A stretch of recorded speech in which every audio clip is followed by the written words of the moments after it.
रात्री 2 वाजता तिने नवऱ्याचा फोन चेक केला आणि एक मेसेज पाहिला.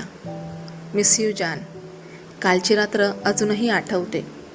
ते वाचताच तिच्या हातातून फोन खाली पडला, कारण तो मेसेज तिच्या नवऱ्याच्या नावावर होता. त्या रात्री तिने काहीही न बोलता एक निर्णय घेतला, पण पुढे जे झालं ते कोणीच अपेक्षित केलं नव्हतं. ही गोष्ट आहे सार्थक आणि मितालीची. दोघांचं लग्न होऊन फक्त 6 महिने झाले होते. सगळ्यांना वाटायचं परफेक्ट कपल आहेत. सार्थक खूप केअरिंग होता. वेळेवर कॉल करायचा, छोट्या छोट्या गोष्टी लक्षात ठेवायचा आणि सगळ्यांसमोर म्हणायचा, माझी बायको म्हणजे माझं सगळं जग आहे. मिताली खूप खुश होती. तिला वाटायचं माझं आयुष्य परफेक्ट आहे. पण काही दिवसांपासून सार्थक थोडा बदलला होता.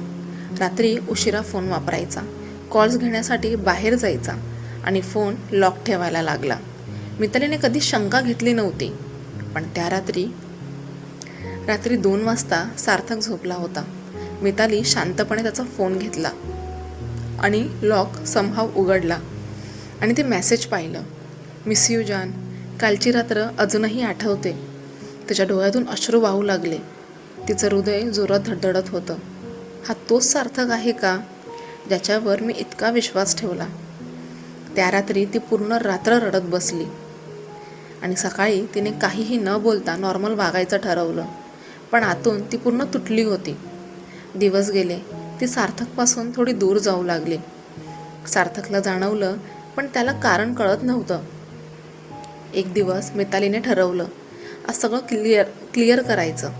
ती सरळ सार्थक समोर गेली आणि म्हणाली, तू मला खरं सांग, तुझ्या आयुष्यात कोणीतरी आहे ना? सार्थक पूर्ण शॉक झाला. तो काही सेकंद शांत राहिला आणि मग हलकंसं हसला.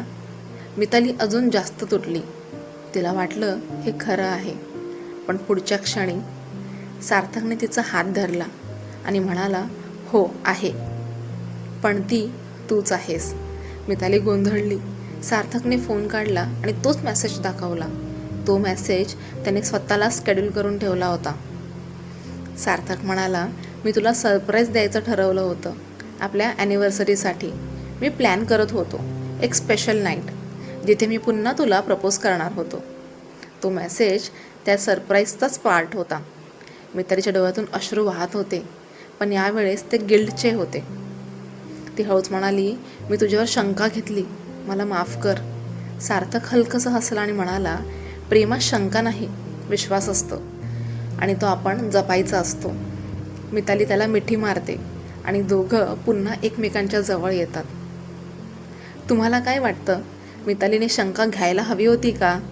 कमेंटमध्ये नक्की सांगा आणि अशा इमोशनल स्टोरीजसाठी चॅनल सबस्क्राईब करायला विसरू नका. पुन्हा भेटूया एका नवीन कथेसोबत. श्री स्वामी समर्थ.